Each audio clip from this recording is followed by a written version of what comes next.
17 सितंबर को दोपहर करीब 4 बजे के आसपास पूरी दुनिया में खबर फैलती है कि लेबनान में कुछ पेजर में ब्लास्ट हुए हैं। A large number of Hezbollah members have been injured by their communication devices exploding. At least 8 people are dead and roughly 2,700 more injured after a number of pagers exploded. और शाम होते होते ये confirm हो गया कि 2, 4, 6 नहीं बल्कि हजारों पेजर में ब्लास्ट हुए हैं। इस ब्लास्ट में मरने वालों का काउंट डबल डिजिट में है। जिस पेजर में ब्लास्ट हुए हैं वो हिजबुल्लाह के एजेंट थे।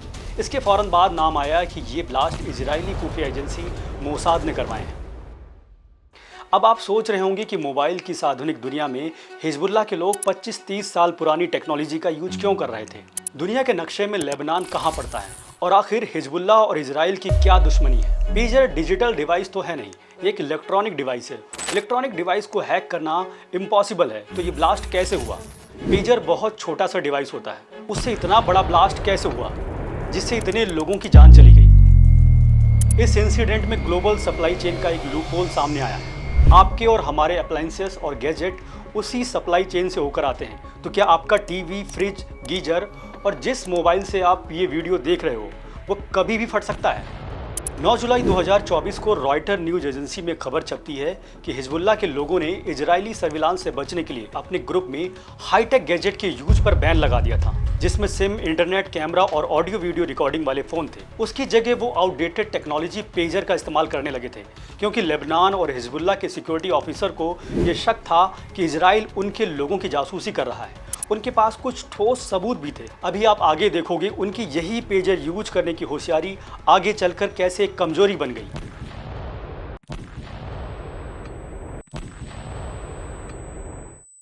वीडियो में आगे बढ़ने से पहले समझते हैं कि लेबनान कहां पड़ता है। इजराइल और लेबनान के बीच में लफड़ा क्या है, ये हिजबुल्लाह कौन है।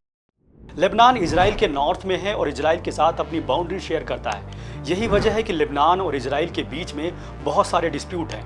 और केवल ऐसा नहीं है कि ये डिस्प्यूट केवल बाउंड्री शेयरिंग को लेकर है। इजराइल और फिलिस्तीन के कॉन्फ्लिक्ट में लेबनान फिलिस्तीन को सपोर्ट करता है। 1982 में इजराइल ने साउथ लेबनान में अटैक कर दिया था। उस दौरान एक रेडिकल ऑर्गेनाइजेशन का जन्म हुआ था जिसका नाम था हिजबुल्लाह। तब से लेकर आज तक इजराइल और हिजबुल्लाह के बीच में लगातार संघर्ष चल रहा है। हिजबुल्लाह का मकसद है वो इजराइल को आर्म फोर्स के जरिए खत्म करना चाहता है। वहीं इजराइल, अमेरिका, यूरोप और गल्फ के कुछ देश हिजबुल्लाह को आतंकवादी संगठन मानते हैं। हिजबुल्लाह के पास ईरान का समर्थन है। ईरान ही हिजबुल्लाह को मॉडर्न वेपन्स की सप्लाई करता है। ईरान हिजबुल्लाह के जरिए अमेरिका और इजराइल के खिलाफ प्रॉक्सी वॉर चलाता है। हिजबुल्लाह कोई छोटा मोटा मिलिटेंट ग्रुप नहीं है। उसके पास एंटी टैंक मिसाइलें, दर्जनों drone, anti ship missile, anti aircraft missile और एयर डिफेंस मिसाइल सिस्टम जैसे मॉडर्न वॉरफेयर इक्विपमेंट्स हैं। मौजूदा समय में हिजबुल्लाह का हेड है हसन नसरल्लाह। आगे बढ़ने से पहले मोसाद और यूनिट 8200 को समझ लेते हैं। मोसाद इजरायली खुफिया एजेंसी है। ये दुनिया भर में अपने सीक्रेट ऑपरेशन के लिए जानी जाती है। कहा जाता है कि अगर किसी ने मोसाद से दुश्मनी ले ली तो समझ लो कि उसने अपना डेथ सर्टिफिकेट बनवा लिया है। इस पर कई फिल्में भी बनी हैं, उसमें आपने देखा ही होगा। यूनिट 8200 इजरायली आर्मी IDF की ही एक विंग है जो हाईटेक साइबर वॉरफेयर के ऑपरेशन को डील करते हैं। ईरान के न्यूक्लियर मिशन में इसी ने साइबर अटैक करवाया था और ये जो पेजर ब्लास्ट हुए हैं इनमें इन्हीं दोनों एजेंसी का नाम आ रहा है। अब दिन आता है 17 सितंबर 2024। ये लेबनान में सामान्य दिन की ही तरह था। लोग सुबह उठकर रोज की तरह अपने काम पर लग जाते हैं। 9 साल की बच्ची जिसका नाम फातिमा जफर है, आज 4th क्लास में उसका पहला दिन है। दोपहर 3:30 बजे के आसपास 52 साल के मोहम्मद अवदा अपने बेटे के साथ कहीं जा रहे थे। उनके साथ एक आदमी और था जो कार चला रहा था। तभी कार चलाने वाले व्यक्ति का पेजर बीप बीप करता है। कुछ ही सेकंड बाद पेजर में जोर से ब्लास्ट होता है। उस व्यक्ति का हाथ अवदा के बेटे के ऊपर से उड़ जाता है। मोहम्मद अवदा का बेटा जोर से चिल्लाता है। वहीं दूसरी तरफ फातिमा जफर जो स्कूल से घर वापस आ चुकी थी, तभी उसके पापा का पेजर जो टेबल पर रखा था बीप बीप करता है। फातिमा टेबल की तरफ दौड़ती है, तभी पेजर में जबरदस्त ब्लास्ट होता है और फातिमा की मौके पर ही डेथ हो जाती है। और ये कोई 1-2 इंसिडेंट नहीं थे। सोशल मीडिया पर वीडियो सर्कुलेट होने लगता है। कोई सब्जी लेने गया था, कोई मार्केट में खरीदारी कर रहा था, तभी पेजर में ब्लास्ट हो गया। मीडिया रिपोर्ट्स के मुताबिक ठीक उसी समय 3 से 4 हज़ार पेजर में ब्लास्ट हुए थे। लेबनान की राजधानी बेरूत और उसके आसपास अफरा तफरी मच जाती है। सड़कों पर एम्बुलेंस की गाड़ियां दौड़ने लगती हैं। चारों तरफ चीख पुकार मच जाती है। लोग अपनों को ढूंढने के लिए बदहवास इधर उधर भागने लगते हैं। थोड़ी ही देर में ये क्लियर हो गया कि पेजर में जो ब्लास्ट हुए हैं ये कोई इत्तेफाक नहीं, बल्कि ये एक कोऑर्डिनेटेड और सोफिस्टिकेटेड अटैक है जो इजरायली खुफिया एजेंसी मोसाद ने करवाए हैं। इजराइल पर जब आरोप लगने लगा तो आगे आकर उसने इस बात को एक्सेप्ट तो नहीं किया, लेकिन उसने इसे डिनाई भी नहीं किया। इसका क्या मतलब है आप खुद ही समझ सकते हैं। न्यूयॉर्क टाइम्स में इजरायली खुफिया एजेंसी के कुछ ऑफिसर्स के हवाले से खबर छपती है कि जिसमें डिटेल में बताया गया है कि कैसे इजराइल की इस खुफिया एजेंसी ने इस पूरे ऑपरेशन को प्लान किया था और ऐसा करने के पीछे उसकी क्या मजबूरी थी। मैं आपको वो पूरी डिटेल आगे बताऊंगा। इससे पहले समझते हैं कि पेजर क्या होता है और वो कैसे काम करता है। पेजर को हैक किया जा सकता है क्या, और क्या पेजर में इतनी इंटेंसिटी का ब्लास्ट हो सकता है जिससे लोगों की जान चली जाए। पेजर वर्ड पेज से निकला है। शुरुआत में इसे बीपर कहा जाता था, लेकिन जब इसमें कोड की जगह मैसेज रिसीव होने लगा तो इसे पेजर कहा जाने लगा।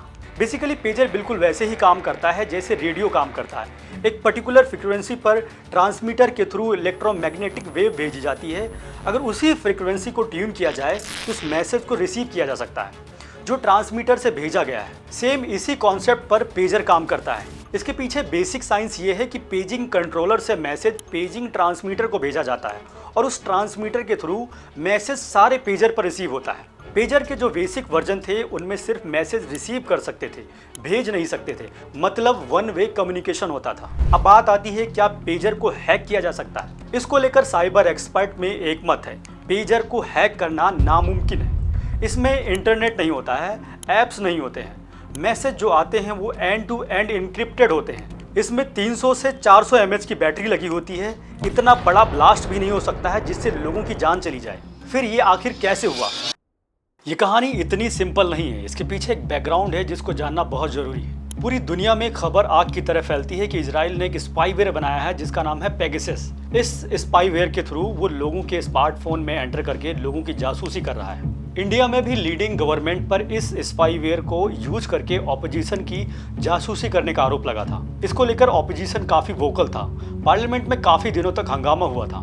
वहीं दूसरी तरफ ईरान के कुछ न्यूक्लियर साइंटिस्ट भी रहस्यमय तरीके से मारे जाने लगे थे। आपको पता ही है कि ईरान इजराइल का कट्टर दुश्मन है और वो हिजबुल्लाह को हर तरीके से सपोर्ट करता है। ये सब चल ही रहा था कि हिजबुल्लाह ने कंफर्म किया कि उसके कुछ टॉप मिलिट्री लीडर भी बड़े टारगेटेड तरीके से मारे जाने लगे हैं, जिसमें फौद शुक्र भी थे।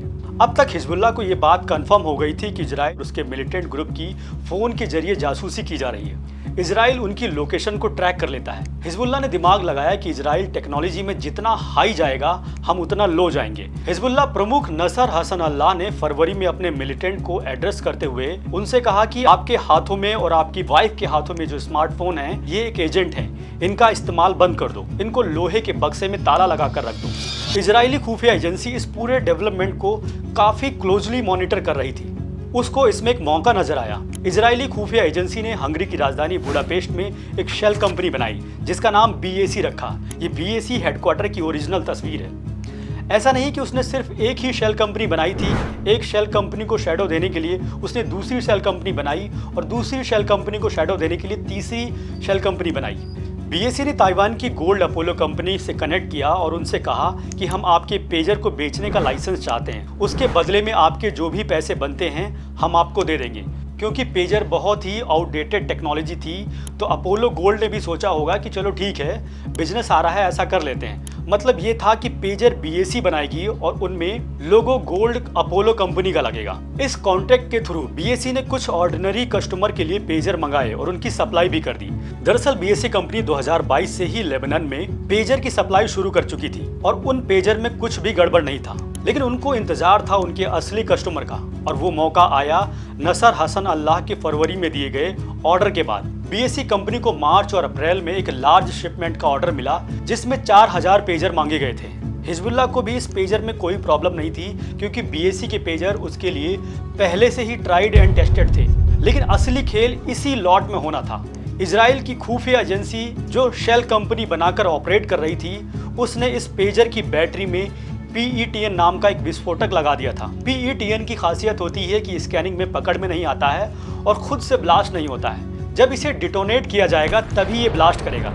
ये कम मात्रा में होने के बावजूद भी बहुत ज़्यादा नुकसान पहुंचाता है। कुछ मीडिया रिपोर्ट्स में ये भी बताया जा रहा है कि इजराइल इस ऑपरेशन की तैयारी 10-15 सालों से कर रहा था। 17 सितंबर को 3:30 बजे सभी पेजर्स में अरेबिक में एक मैसेज आता है और ये मैसेज वैसे ही था जैसे हिजबुल्लाह के ऑफिशियल्स की तरफ से आता था।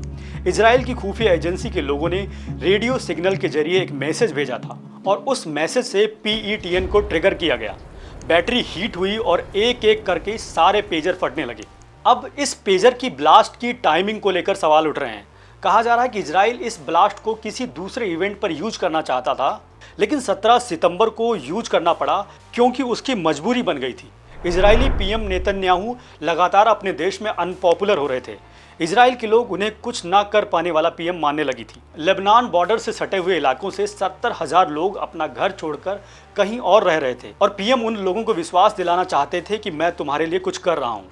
इसमें एक और थ्योरी सामने आ रही है कि हिजबुल्लाह के लोग पेजर की सर्विस कराने गए तो उनको इस बात का पता लग गया था कि इसमें कुछ गड़बड़ है। और उसके अगले दिन एक घटना और हुई। जब 17 सितंबर को पेजर में मारे गए लोगों के फ्यूनरल में लोग गए हुए थे, तभी वहां वॉकी टॉकी में ब्लास्ट होने लगा। वॉकी टॉकी ब्लास्ट में मरने वालों की संख्या पेजर में मरने वालों की संख्या से ज्यादा है। बाद में पता चला कि ऐसा ही कुछ blast solar panel fingerprint scanning machine में भी हुए हैं। वॉकी टॉकी ब्लास्ट के बाद लोगों ने होशियारी दिखाई और तुरंत अपनी बैटरी निकालनी शुरू कर दी, नहीं तो ये डेथ का नंबर और बढ़ सकता था। इस अटैक के बाद हिजबुल्लाह ने कहा है कि उसका जरूर बदला लेगा, क्योंकि वो जो कहते हैं वो जरूर करते हैं। इस वीडियो से कंक्लूजन निकलता है कि दुनिया में अब लड़ाई ट्रेडिशनल तरीके से नहीं लड़ी जाएगी, बल्कि साइबर वॉरफेयर होगा। दूसरा, global supply chain integration future में एक बड़ी प्रॉब्लम क्रिएट करने वाला है, क्योंकि इस इंसिडेंट के बाद पेजर बनाने वाली ताइवान की कंपनी अपोलो गोल्ड और वॉकी टॉकी बनाने वाली कंपनी आईकॉम, जो कि जापान की है, दोनों रिस्पॉन्सिबिलिटी लेने से पीछे हट गई हैं। मान लो कल किसी के गैजेट या डिजिटल डिवाइस में ब्लास्ट होता है तो इसकी जिम्मेदारी कौन लेगा?